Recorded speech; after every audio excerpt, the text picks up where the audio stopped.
Hello and welcome to another player preview for the New York Knicks. We have Mitchell Robinson. In case you're new here, we're doing a player preview for every single Knick. Can't wait to get into Mitchell Robinson. Make sure you subscribe to the channel, like this video, and let's do it. Mitchell Robinson, Chris, obviously was dominant in the playoffs for the New York Knicks, but he just appeared in 17 games during the regular season.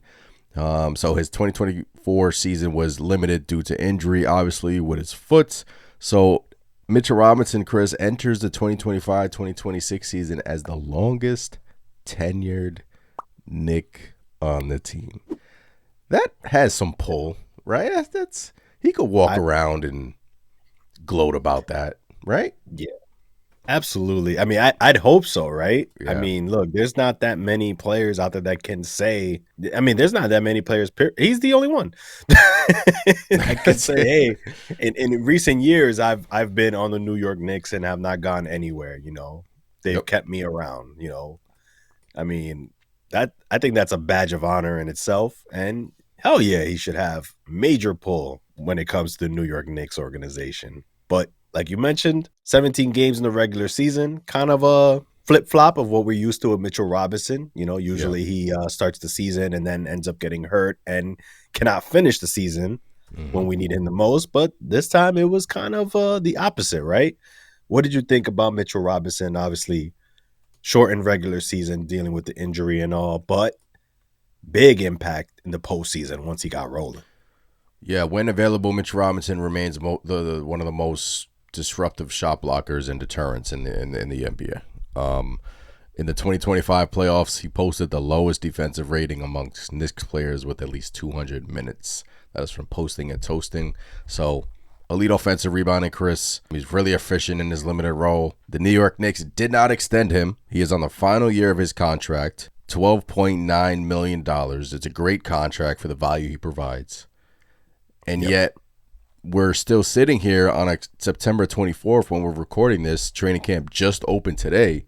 Mitchell Robinson was seen in a starter's blue jersey during training camp. I don't know. I'm just Mike Brown shut that down. You know, he was like, no, don't look too much into that. First day of training camp, you got Mitch, you got Cat, you got Jalen, you got OG, you got Mikal, all wearing the same color at practice. I am just saying, Chris, it's not a coincidence. Does he start? I think, honestly, that is a clear signal that Mitchell Robinson is most likely going to get the nod to start. Granted, knowing the New York Knicks, maybe they just, tomorrow they post up a picture with the reverse. You know, they're going to be wearing the gray shirts and somebody else is going to be wearing the blue. Josh Hart will be wearing the blue. Exactly. Gershon will be wearing blue. And, yeah. But look, it makes sense, right? We obviously we saw Cat, we saw Jalen Brunson, we saw Mitchell Robinson out there together. Yeah. And it looked pretty damn good, if I say so myself. Yep. I mean, I love that to be the starting lineup. But like we mentioned before in past videos, there's a lot of way the New York Knicks can go with this lineup. A lot of interchangeable parts and just, options that they haven't had before. Oh. Look, elite offensive rebounder, Chris, one of his signature skills is crashing the glass on the offensive end. Obviously, giving the Knicks many second offensive chances. His energy translates to his defense and his hustle and his putbacks. And now we're sitting here wondering, can he mesh with Karl-Anthony Towns? We saw it a little bit last year. Remember, Tom Thibodeau went to that lineup in Game 3 where he relegated Josh Hart back to the bench, and Josh Hart was not happy about that, but the New York Knicks got off to slow starts with Hart in the lineup, and I do think that if you pair Mitchell Robinson with Karl-Anthony Towns, I think that can work. I think your offense will take a little bit of a hit, but Chris, the way their bench is set up, the way they have just so many different lineups they can go to on the bench, is what I'm trying to say. I don't think their offense is going to take a hit that much with Josh Hart on the bench. Josh Hart, we all know he's a bad three-point shooter. I think Mitchell Robinson, you need the anchor down low because, one, he will improve the defense of Mikal, Karl-Anthony Towns, and OG Anunoby. And I think that's important. I think defense is still, you got to play defense in today's NBA, right? You can't just go all Yeah. out on offense. So I think, look, they didn't extend him though. So maybe he wants some absurd amount of money. But I think the Knicks are looking at this like, if we extend you, you get hurt, then it's a bad return on investment. If you want to be extended, we're going to put some stipulations in that contract, which Mitchell Robinson doesn't want because he wants to get paid. Yeah. And you're sitting here in a tough position because he was dominant in the playoffs, Chris. They were doing hack and Mitch to get him out the damn game. Yeah. They couldn't get off they needed to get him out the game. That's how dominant Mitchell Robinson was. And playing for the bright lights, playing in the big city, Chris, he's already proven in the playoffs that he can play. He's already checked that box. Why not sign him, extend him, man? Yeah. It's all about health though, right? It's all about health. Yeah, it all boils down to 17 games played in the regular season. Yeah. That's going to be the tipping point, right? In any kind of negotiation, maybe there, but again, like you mentioned, the longest tenor Nick thus far, does it hold weight? I think it does, and especially in a contract negotiation situation. A guy like Mitch, that's more than a luxury in the NBA. A game that's going way more offensive. Mitch is more of that throwback, rim protector. Yeah. But in the right situation, which honestly I think the New York Knicks is that right situation, paired alongside a Karl Anthony Towns, you bring in a Gershon Yabusele, who can, maybe you see those three out there at some point all together. You got to honor those guys. You got to honor Mitch in the paint. You got to honor Gershon out there in the perimeter if he's at the top. Cat obviously roaming around, which Mike Brown has mentioned. He wants Cat moving this year, not just stuck in the corner like we've seen many times the past season. Mm-hmm. Look, there's value in having Mitch, and I would love to see Mitch signed. Now, is he going to get more than the 12-point, mil that he's currently under contract for?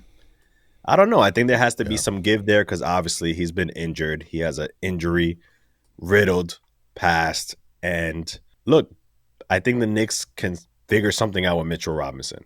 Again, I hope so, but there's no secret that that's going to be the big bugaboo when it comes to Mitch. It's all about availability with Mitchell Robinson. He dealt with ankle and foot issues. Really, he needs to play. He needs to show us this year that he can give us like 55, 60 games. They're going to be extremely careful with his minutes this season. Probably won't play back-to-backs, even though the Knicks have the least amount of back-to-backs one of the least amount of back-to-backs in the NBA this year. So that's a good thing. Free throw liability, Chris. Hack and Mitch.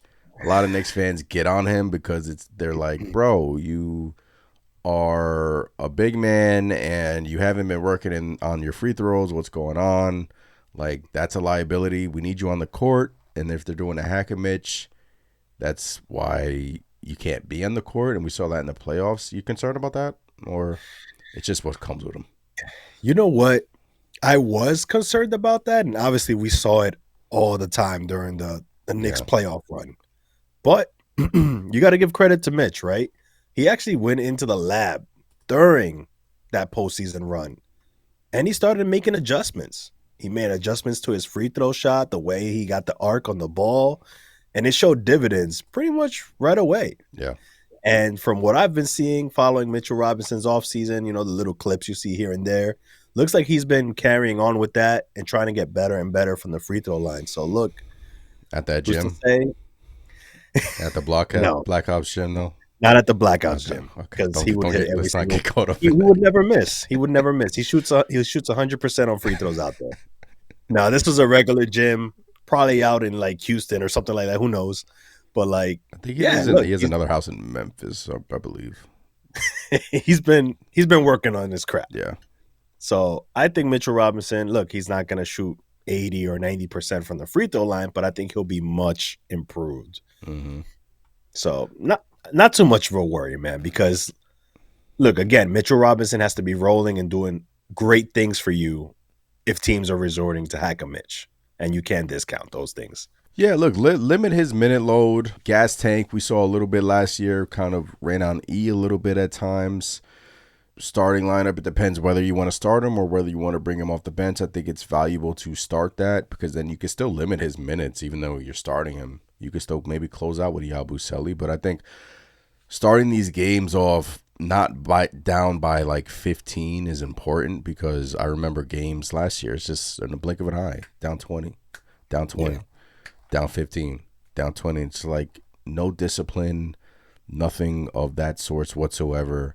So if Mitchell Robinson can stay healthy, Chris, 55, 60 games, have no setbacks, improve his free throw. What did he shoot last year in terms of his free throw percentage? I think it was less than 50%, and we're not asking for like him to shoot like 80%, but if he can, would be nice. What did he shoot? Do you have it up? So regular season, Mitchell Robinson averaged, again, 17 games played. He shot 68.4%, which is what's the playoffs? Pretty high, in my opinion, for him. But postseason, 18 games, and obviously, again, they were hacking Mitch left and right.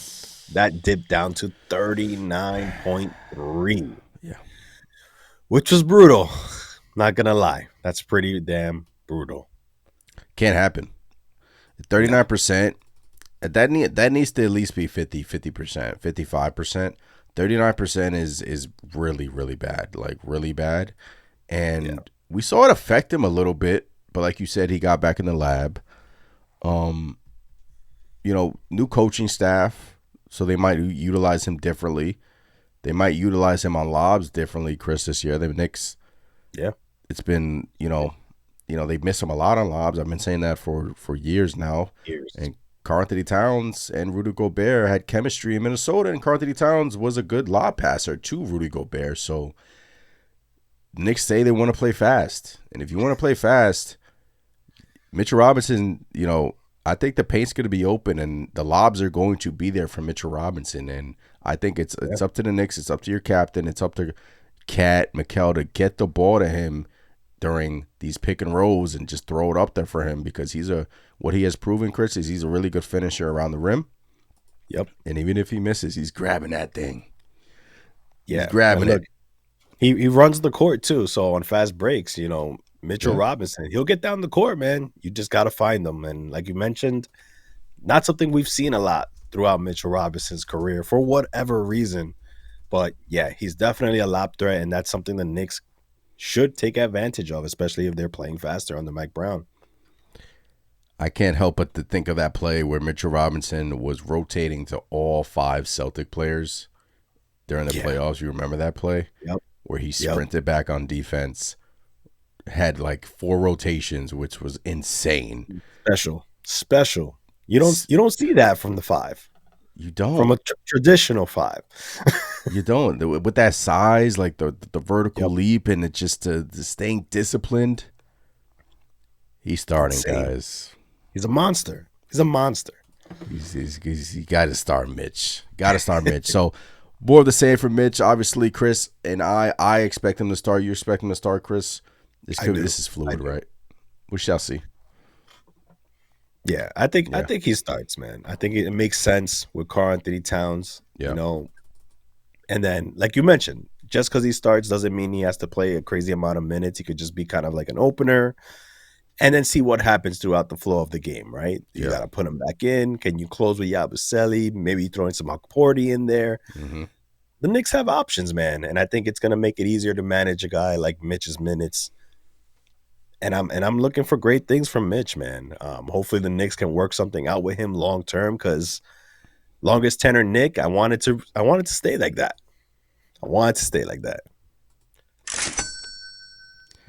Pay him. Pay Mitch. He deserves it. Longer tenure, Nick. And look, it's a prove a year for him, though. Stay healthy and you'll get your bag. That's probably what they told him. That is a player preview for Mitchell Robinson. If you're new here, we're doing a player preview for every single Knick. In the middle of the screen, we got the player previews that we've done in the past. Once again, subscribe, like, comment, give us your thoughts. What do you think of Mitch? Big season, starting, bench. Let us know in the comments below. Flood the comments below. Smash the like button. It really helps out with the algorithm. Chris and I got on the Gotham Black Knicks Nation hats. Looking fresh, looking fire. All right, Chris. Anything else you wanted to say regarding Big Mitch? Healthy. Stay healthy, please. Pay him. Pay the man. Pay him. Pay him. Cha-ching. I'm Anthony from the Knicks Nation. I'm Chris. Catch you next time. Peace. Peace.